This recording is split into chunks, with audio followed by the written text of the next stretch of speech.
નમસ્કાર દર્શક મિત્રો, ફોકલ પોઈન્ટ બાય અજય ઉમટમાં આજે આપણે ચર્ચા કરીશું કે રામ મંદિર ચોરી કાંડમાં ઉત્તર પ્રદેશની પોલીસ, ખાસ કરીને અયોધ્યા પોલીસ અને સ્પેશિયલ ઇન્વેસ્ટિગેટિવ ટીમ જે છે એના જે રિપોર્ટનો પર્દાફાશ થયો અને ત્યારબાદ 3 આરોપીઓને જેલમાંથી કાઢી અને સિલસિલાબદ્ધ હકીકત જ્યારે તપાસ કરવાની કોશિશ કરી તો ખબર પડી કે આ ચોર આરોપીઓ મંદિરના રૂપિયા જે છે એ શેર બજારમાં એનું મૂડીરોકાણ કરતા હતા અને પોલીસે 3 આરોપીઓના લગભગ 30 જેટલા ખાતા જે છે એ ફ્રીઝ કર્યા છે અને આ 8 આરોપીઓમાંથી હજુ તો 3 આરોપીઓની જેને કહી શકાય ને કે સ્થળ તપાસ ઘેર લઈ જઈને તપાસ કરી અને એમની તમામ સંપત્તિઓ જે છે એ સંપત્તિઓના જ્યારે પત્રકો બનાવ્યા ત્યારે ખબર પડી કે આ ચોર આરોપીઓએ કેટલું મોટું મંદિરમાંથી ચોરી કરી છે. દાખલા તરીકે અનુકલ્પ મિશ્રા, અવિનાશ શુક્લ અને લવકુશ મિશ્રા આ 3ના રિમાન્ડ લઈ અને પોલીસ જ્યારે એમને ઘેર લઈ ગઈ ત્યારે આરોપીઓએ કબૂલ કર્યું કે એમની પાસે જે રોકડ રકમ આવતી હતી એ રોકડ રકમ એ પોતાના સગાવાલાઓના નામે એમને આપતા હતા, એમના બેંક ખાતામાંથી ફરી પોતાના ખાતામાં ટ્રાન્સફર કરતા હતા અને એના ડીમેટ અકાઉન્ટ ખોલાવી અને એ શેર બજારમાં રૂપિયા જે છે એ રોકતા હતા. એ ઉપરાંત પોલીસની પણ આંખો કોડી થઈ ગઈ જ્યારે એમને ખબર પડી કે આ ટોળકી જે છે એ વ્યાજે રૂપિયા ફેરવતી હતી. અયોધ્યામાં જો કોઈને રૂપિયાની જરૂર પડે તો જમીન જાયદાદ કે મિલકતની ખરીદીમાં ત્યાંના બિલ્ડરો જે છે આ ટોળકી પાસેથી રૂપિયા જે છે વ્યાજમાં લેતા હતા. એટલું જ નહીં, જમીનો આ મહાનુભાવો ખરીદતા હતા, સોના ચાંદીના દાગીના ખરીદતા હતા, શેર બજારમાં લાખો રૂપિયાના મૂડીરોકાણ કરતા હતા. એમના જે 30 ખાતા ફ્રીઝ કર્યા છે એની હજી ડિટેલમાં ઇન્વેસ્ટિગેશન ચાલુ છે, પણ આ આરોપીઓએ એવું કબૂલ્યું છે કે ચોરીનો જે ચઢાવો આવતો હતો એમાં રૂપિયા ઉપરાંત સોનાના જે દાગીના આવતા હતા એ સોનાના દાગીના, ચાંદીના દાગીના એ અલગ રાખતા હતા અને 1 કિલો જેટલું સોનું જે છે એ આ લોકોએ અયોધ્યાના એક ઝવેરીને આપી અને 1 કિલો સોનું ઓગાળી અને પછી એની ભાગબટાઈ કરી હતી. પોલીસે એ ઝવેરીને પણ બોલાવ્યો છે પૂછપરછ કરવા માટે. ત્યાં એ જોહરી કહે છે, એ જોહરીને બોલાવ્યો છે અને ત્યાંના જે સરાફ કે જે શ્રોફ આપણે કહીએ છીએ એ લોકોને પણ બોલાવ્યા છે અને એ લોકોએ સ્વીકાર્યું છે કે આ લોકો અમને વ્યાજે પૈસા મૂકવા માટે આવતા હતા, દર મહિને અમારી પાસેથી વ્યાજ લઈ જતા હતા. એ ઉપરાંત અયોધ્યાની પોલીસને ખબર પડી છે કે નાનાની ધીરધાર કરનારા જે ત્યાંના નાના મોટા દલાલ અને રોકાણકારો હોય એમની સાથે આ લોકોની ભાગીદારી હતી. હવે આ ચોરોનો તમે ઇતિહાસ તપાસો તો આજથી 3-4 વર્ષ પહેલાં આ એક ચોર હતો, એ મંદિરની બહાર પાણીની બોટલો વેચતો હતો. મંદિરની બહાર પાણીની બોટલો વેચતો હતો. એને ત્યાંથી જે દસ્તાવેજો જપ્ત થયા એ જોઈને પોલીસ પણ ચોંકી ગઈ છે. બીજો જે ચોર છે એ કારનો મેકેનિક હતો. એ હાઈવે પર એનું ગેરેજ હતું, ત્યાં એ નોકરી કરતો હતો અને ત્યાં કાર રિપેર કરતો હતો, બ્રેકડાઉન થયેલી ગાડીઓને લઈ આવતો હતો.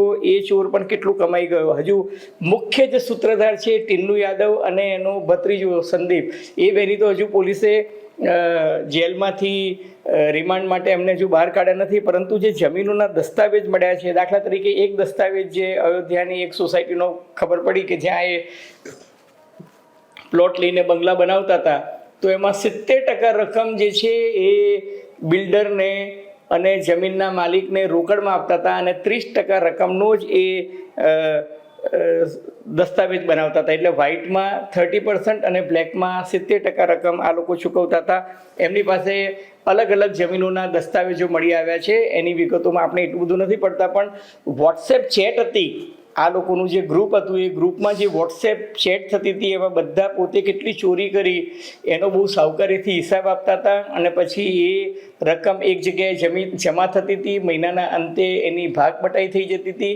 સોના ચાંદીનો હિસાબ રહેતો હતો કે આજે કેટલી લોકેટ મળ્યા, કેટલા કાનની બાલીઓ મળી, નાકની પેલી એ મળી, હાથની બંગડીઓ મળી, હાર મળ્યો ભગવાનને. એટલે એ બધા જે હાર જે કરોડો ભક્તો જે છે એ પોતાની ધાર્મિક આસ્થાથી મંદિરમાં જે બધી વસ્તુઓ ચડાવતા હતા, આ ચોરો જે છે એ બધું લઈ જતા હતા અને પછી ત્યાંના સ્થાનિક ઝવેરીઓને આપતા હતા. અને ઘણી વખત એ સ્થાનિક ઝવેરીઓ જે છે એને ઓગાળવાને બદલે એઝ ઇટ ઇઝ એના નેગોશિએશન કરીને સોદાબાજી કરીને એ રૂપિયા જે છે એ લોકોને આપી દેતા હતા. એથી પણ આગળ પોલીસને ખબર પડી કે ચઢાવવાની જે પેટર્ન હતી એમાં છેલ્લા ઘણા વખતથી જે સ્ટેટ બેંક ઓફ ઇન્ડિયામાં જે રૂપિયા જમા થતા હતા અને ટાટા કન્સલ્ટન્સી સર્વિસના ઓડિટર્સ એનું ચેકિંગ કરતા હતા, ત્યારે એમને ખબર પડી કે નોટોમાં 500ની અને 200ની નોટો જે છે એ ધીરે ધીરે ઓછી થવા માંડી હતી. 10, 20, 50 અને 100ના બંડલ જે છે એ વધારે આવતા હતા. એનો અર્થ એ કે આ ચોરો જે છે એ 500 અને 200ની નોટો પોતે ચાઉ કરી જતા હતા અથવા એમાંથી વધારે ચોરી કરતા હતા. 10, 20, 50 અને 100ની નોટો જે છે એ ગણીને જમા કરતા હતા. હવે એથી પણ વધારે મજાની વાત એ છે કે ઓડિટરોએ આ અંગે ધ્યાન દોર્યું હતું મંદિરના સંચાલકોનું, મંદિરના ટ્રસ્ટીઓનું, પરંતુ તમામ વાતો જે છે એ બહેરા કાને અથડાઈ હતી. એટલું જ નહીં, કોઈએ એ વાતને ગંભીરતાથી લીધી પણ નહીં. તમને યાદ હોય તો અગાઉ પણ મેં અમારા વિડીયોઝમાં કહ્યું છે કે મહિપાલસિંહ નામના મૂળ રાજસ્થાનના સંઘના એકદમ કર્મઠ કાર્યકર્તાએ ચંપતરાયને જ ફરિયાદ કરીને કહ્યું હતું કે એક દિવસ જ્યારે એને ડાઉટ ગયો અને એ સુપરવાઇઝર તરીકે ડ્યુટીમાં હતો તો એને જોયું કે આ ચોરોએ 5 લાખ રૂપિયાની ઉચાપત કરી હતી.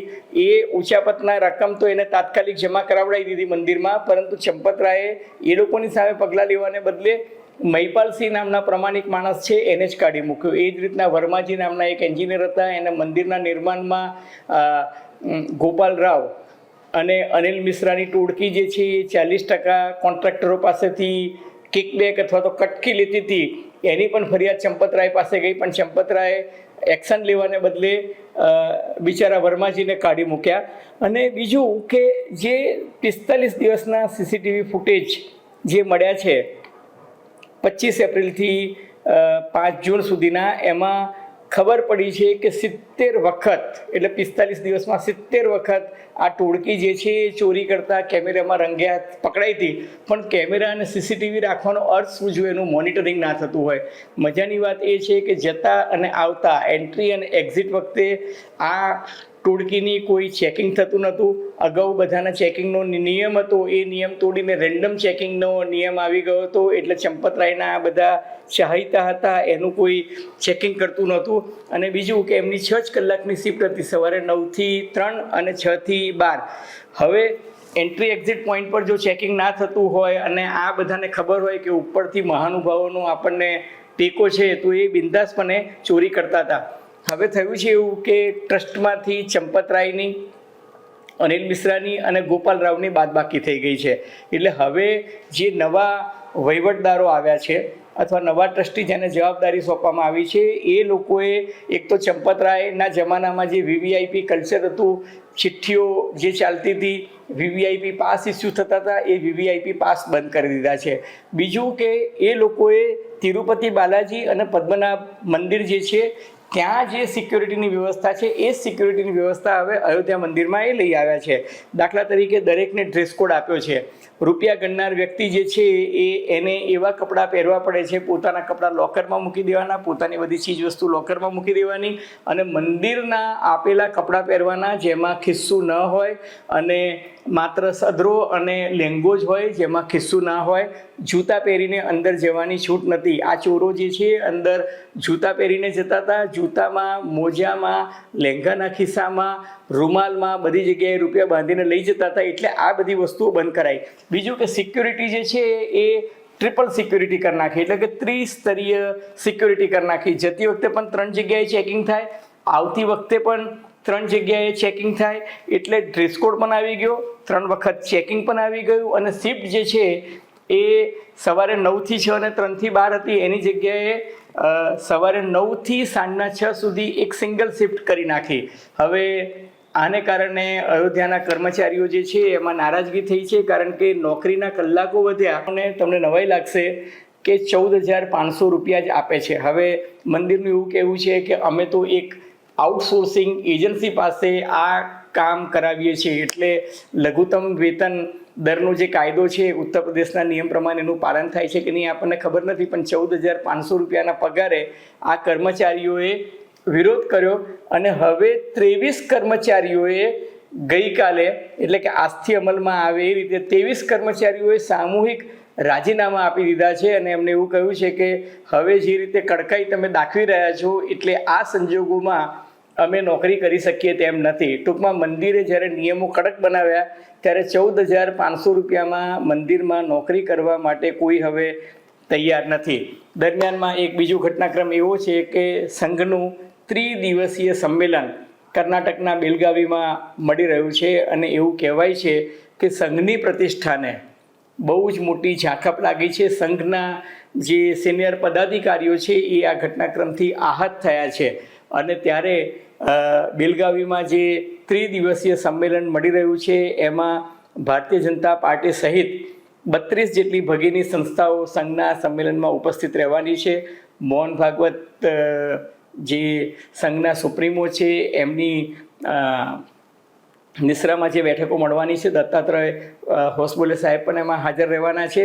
એટલે ત્યારે એવું કહેવાય છે કે આ વરિષ્ઠ પદાધિકારીઓ ચંપતરાય અને અનિલ મિશ્રા જેવા મહાનુભાવોએ સંઘની પ્રતિષ્ઠાને જે હાનિ પહોંચાડી છે એ અંગે પણ કદાચ એમાં ચર્ચા થશે. અને બીજું મહત્ત્વનું ડેવલપમેન્ટ એ છે કે સોમવારે એટલે કે 13મી જુલાઈએ રામ જન્મભૂમિ તીર્થક્ષેત્ર ટ્રસ્ટ સામે દાનની હેરાફેરી અંગે એક જનહિત યાચિકા સુપ્રીમ કોર્ટમાં દાખલ થઈ હતી. એ અંગે ચીફ જસ્ટિસ ઓફ ઇન્ડિયાએ એ રીટ પિટિશનને સ્વીકારીને એનું સુનાવણી જે છે કરવાનું નક્કી કર્યું છે. એટલે સોમવારે 3 જજની એક બેન્ચ બની છે. એમાં ચીફ જસ્ટિસ સૂર્યકાંત પોતે પણ હશે, જય માલ્યા બાગચી અને જસ્ટિસ વી.એસ. મોહનની બેન્ચ જે છે એ મંદિરમાં દાન, ચઢાવા ચોરી, મંદિરમાં થયેલા કૌભાંડો, આર્થિક ગેરરીતિ અંગે નિષ્પક્ષ, પારદર્શક અને સમય મર્યાદામાં એક તપાસ થાય. તપાસ જે છે એ એસઆઈટી કે ઉત્તર પ્રદેશની પોલીસની જગ્યાએ સીબીઆઈ ને સોંપવામાં આવે અને એનું મોનિટરિંગ સુપ્રીમ કોર્ટ કરે એવી એ લોકોની અપીલ છે. અને એમને વિનંતી કરી છે સુપ્રીમ કોર્ટને કે તમામ રેકર્ડ જે મંદિરના જે છે એ સુરક્ષિત રહેવા જોઈએ. બેંક ખાતાઓનું વિવરણ જે છે એ સુપ્રીમ કોર્ટના કંટ્રોલમાં આવી જવું જોઈએ. ડોનેશનનું રજિસ્ટર, ઓડિટ રિપોર્ટ, કોમ્પ્યુટરના જે ડેટા છે તે એ બધા સાથે કોઈ છેડખાની ન કરે, પુરાવાનો નાશ ના કરે એવી એ લોકોની દાદ છે સુપ્રીમ કોર્ટ સમક્ષ. અને સાથોસાથ એમને એવું કહ્યું છે કે પુરાવાઓની તો છેડછાડ ન થાય પણ સીસીટીવી જે છે એ માત્ર 45 દિવસના છે. હવે વિચારો કે આટલું મોટું મંદિર ટ્રસ્ટ કે જેની પાસે કરોડો રૂપિયાનો વહીવટ છે એ સામાન્ય રીતે સીસીટીવી ફૂટેજ 125 દિવસના રખાતા હોય છે ને પછી એને સ્ટોરેજમાં મુકાતા હોય છે. પણ આ મંદિરમાં ચંપતરાયના રાજમાં 45 દિવસનું સીસીટીવી ફૂટેજ રહેતું હતું અને એ પણ ઓટો ડિલીટ થઈ જતું હતું. એટલે કે 46મા દિવસે ઓટોમેટિક ઇરેઝ થઈ જતું હતું. એટલે હવે એ વ્યવસ્થામાં પણ સુધારો કરવાની સુપ્રીમ કોર્ટમાં માંગ કરવામાં આવી છે. આ તમામ ચર્ચા બાદ યક્ષ પ્રશ્ન એ છે કે આ રૂપિયા ગણનારા ચોરો જે છે એમને જ સજા થશે કે એ ચોરોને ટેકો આપનારા, એ ચોરોની ચોરી દરમિયાન આંખ આડા કાન કરનારાઓને, એમના આકાઓને પણ સજા થશે? જો આજથી 4-5 વર્ષ પહેલાં જે એસઆઈટીની રચના થઈ હતી ને એ એસઆઈટીની રચના વખતે એવા આક્ષેપો થયા હતા કે 2 કરોડની જમીન ખરીદવામાં આવી હતી ને 10 મિનિટમાં એ જ જમીન 18 કરોડ રૂપિયામાં મંદિર ટ્રસ્ટ દ્વારા ખરીદવામાં આવી હતી. ચંપતરાય સામે એ તબક્કે ઘણા બધા આક્ષેપો થયા હતા અને એ વખતે એસઆઈટી બની હતી. પરંતુ જો એ એસઆઈટીએ અસરકારક કામગીરી કરી હોત અને જો કરી હોય તો એને આપેલી ભલામણો જો સાચી હોય ને એની સામે જો પગલાં લીધા હોત તો આજે અયોધ્યાના મંદિરમાં આ ચોરીની નોબત ના આવત. કરોડો હિન્દુઓની આસ્થા, એમની શ્રદ્ધા પર આવો કુઠારાઘાત ન થયો હોત અને વિપક્ષોને સરકારની ટીકા ટિપ્પણી આલોચના કરવાની તક પણ ન મળી હોત. અલબત્ત જાગ્યા ત્યાંથી સવાર, આગે દેખો હોતા હૈ ક્યા. મિત્રો, તમને ફોકલ પોઈન્ટ બાય અજય ઉમટનો આ એપિસોડ ગમ્યો હોય તો એને લાઇક કરજો, શેર કરજો, સબસ્ક્રાઈબ કરજો.